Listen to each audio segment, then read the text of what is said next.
आपका सब्र किसी के लिए बद्दुआ ही होता है। हर इंसान अपने किए को पा लेता है। सब्र करें।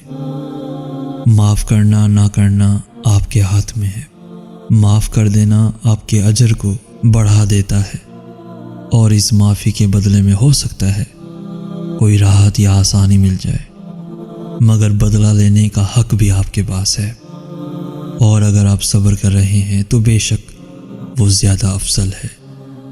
किसी भी साबिर इंसान से ज़्यादा बहादुर कौन होगा। सब्र बुज़दिल नहीं बहादुर क्या करते हैं। अपने सब्र पर पछताएं मत, बस रब पे छोड़ दें। अल्लाह सब्र करने वालों के साथ है, साथ है।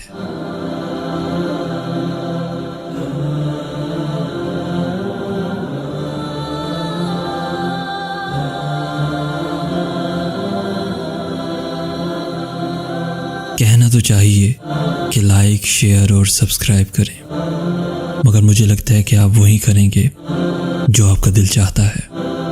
तो अल्लाह हाफिज़।